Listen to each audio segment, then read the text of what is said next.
this week. I'm just reflecting on some lessons that I have learned and observed this year inside of the Hive.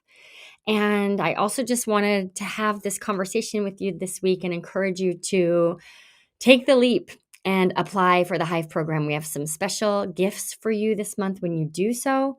You're going to get this beautiful Hive journal. You're going to get to surge with us, go through the client surge process live in the new year.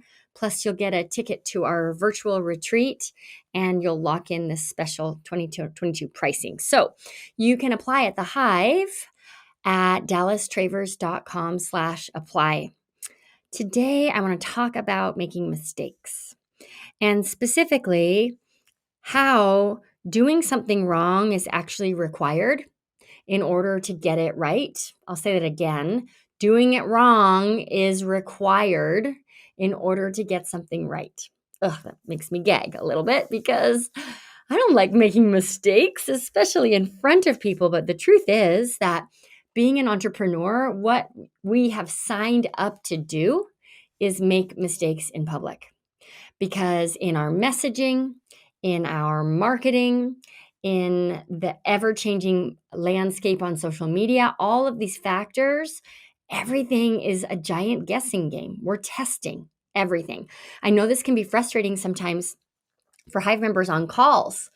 They'll ask a question of me like, do you think my price should be $450 or $350? And I'll just look and smile and say, well, there's one way to know, and that's to test, right? Is the name of my webinar a good name? Well, let's talk it through. And then ultimately, the way we get the answer to those questions is to put it out in the world. So let's just give ourselves a pat on the back for our bravery. It is no small feat to run an online business, especially one where you are the brand and you are the face. It's a really big deal. And the stakes feel really high and can just be a direct invitation for perfectionism, which is something that I have struggled with a lot in the past. But I am proud to say, in my old age of 45 years on planet Earth, perfectionism is not really a thing for me anymore. My team will joke, or maybe they don't. Maybe it's me that's joking and they're rolling their eyes. I really am specific about the fonts that we use on all of our branding, in particular the spacing of the lines. But other than line spacing, I think I have overcome perfectionism. And here's why. I can remember, this was so back in the day, my very first business serving actors. I had worked pretty hard on getting a website out in the world. And it was out in the world. And then one day I got an email from a perfect stranger, and there was a Word document attached that was 9 pages long. And she said something like, "Dear Dallas, I want to acknowledge you for the work you're doing in the world. Attached is a document with all of the typos on your website." Did I mention it was 9 pages long? There were typos everywhere on my website. And I had a moment, I was young back then, I had a moment where I was like mad at this person for pointing out my typos and like, get a life, you have nothing better to do. And then quickly I realized, oh wait, I just got free proof reading on my website from someone who's probably really good at this. So that's awesome. And then the bigger takeaway for me was knowing myself, I'm like a walking typo. If I had waited until the message was just right and the typos were all gone and all of those things were in line, I would never have taken the action of making my business visible with a website. This was back in the day when, I think websites kind of mattered more, but it's a good example of how our perfectionism, our desire to get things right, and I want to talk about perfectionism actually, as I heard myself say that, it just felt so judgy. And perfectionism, maybe when it gets to that point, it can become harmful, but can you blame us for caring? Can you blame us for wanting to put our best foot forward? Can you blame us for using beauty filters on our Instagram videos, right? We just want results. We want the best. We care about our reputations. Anyone who says they don't is not telling you the truth. So our striving to get things right at some point can become dangerous because, and I've been in business a long time, doing it wrong is the first step toward getting it right. It's a requirement. Unless you just want to be average, and maybe you do, and that's fine. But unless you just want to be average, you have to make mistakes before you can be your best. So if you're listening, you're striving for more than average, which means you have to sign that mistake-making contract because that's part of the deal. I'm thinking of a Hive member who I will call Jessica. Jessica is a coach for filmmakers, for storytellers. And Jessica has been in the Hive now for just over a year.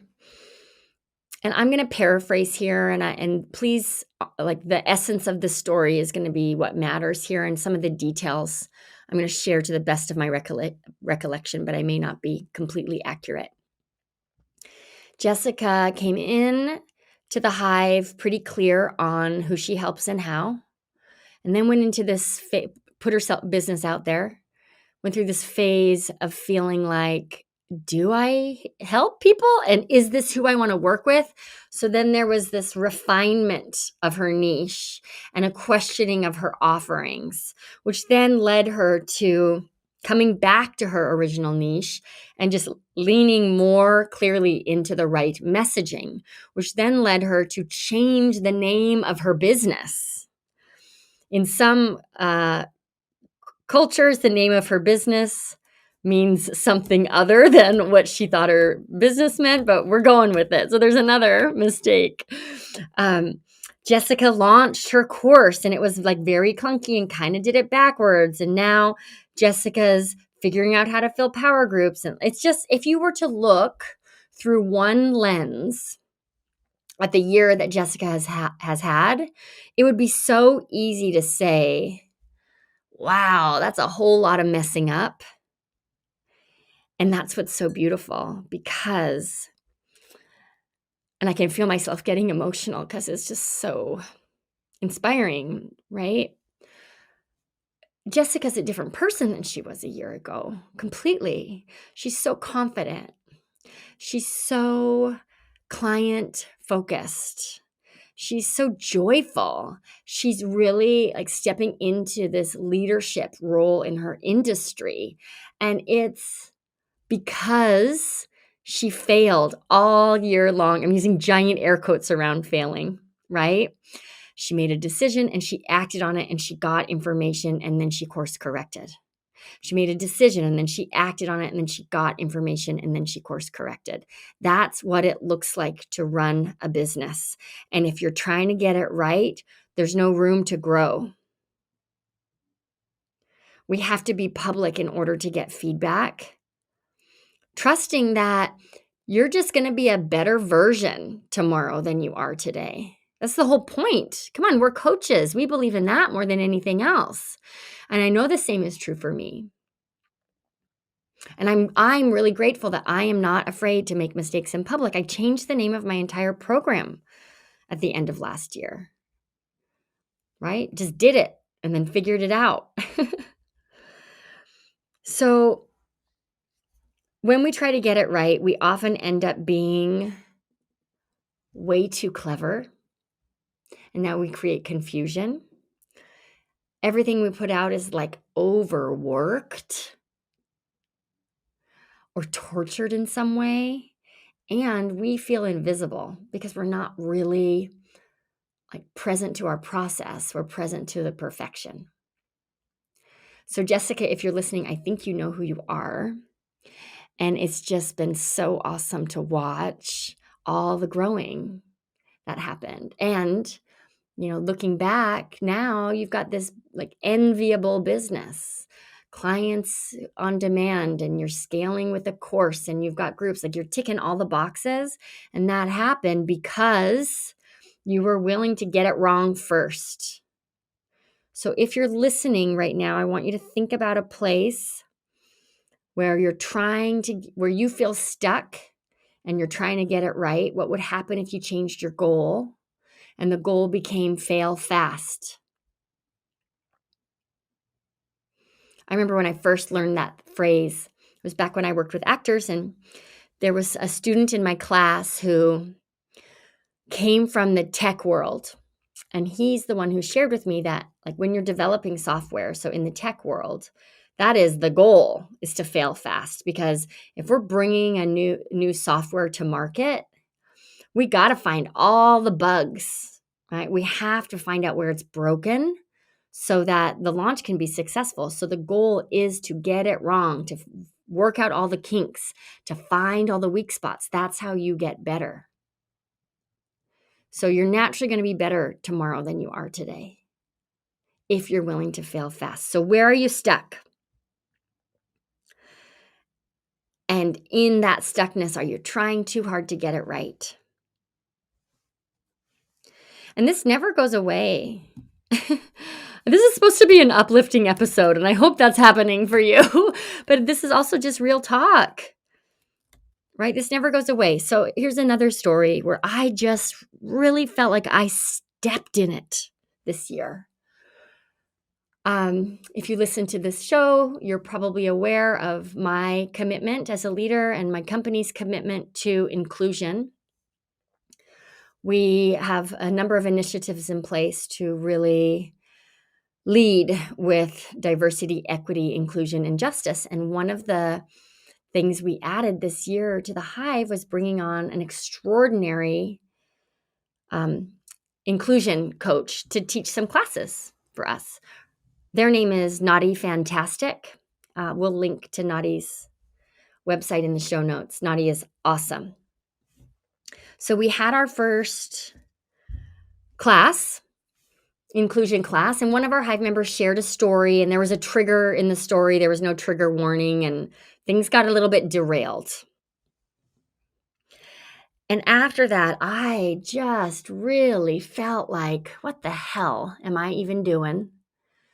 I really felt like I had caused harm. I don't feel like I handled the incident in the moment very well.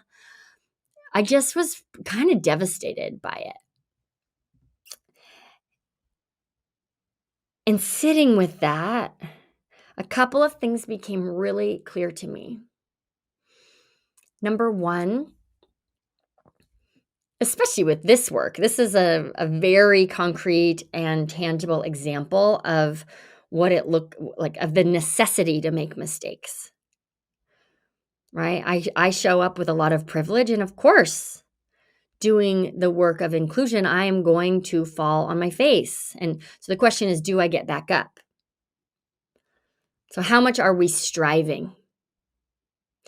And through this incident, what became really clear to me was my commitment to the work and my rooted desire to strive. So if that's true, then I have to look forward to the next time I misstep. That's like baked in to the process here. The other thing that was illuminated for me and why I'm sharing this story is I realized, wait a second.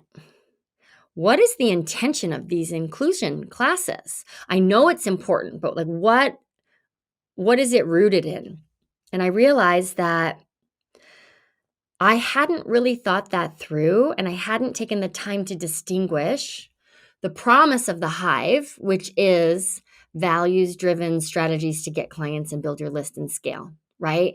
Where you're going to really receive impeccable, unmatched training and gold star coaching. And I can say that honestly and with pride because we put a lot of work into that. What the Hive isn't is a program where you do the real work of diversity, equity, and inclusion. I am not the teacher for that. That's not what people come to this container for. That is not the container. And I wasn't clear enough about that when we brought Naughty in and when we started moving forward on this training. But here's the thing. So what I did get clear on was, the question I had to ask myself rather was, where and how does this fit in? And what I'm really clear about, because of my commitment and because of my position, right? A great place for me to have impact is to introduce this work to coaches who might be nervous about getting started, who may not have been exposed to this for whatever reason, who really are open and need to be introduced by someone they really trust. That is what I can do, and that promise belongs in the Hive. Okay, so this mistake happened, right? Or this incident happened, and I really did some soul searching around it, and we are better for it. I think I've built more trust with my community by practicing transparency around how we moved forward, like, and how I did so as a leader.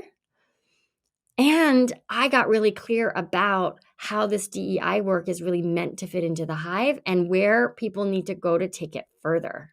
So had this not happened, I don't know that it would have, embarrassingly, I don't know that it would have occurred to me to be this thoughtful about it. I guess I share this story to illustrate that if you are committed to growing, you're going to make mistakes along the way, and how you relate to yourself as you make those mistakes is the real opportunity here. So back to the example of Jessica.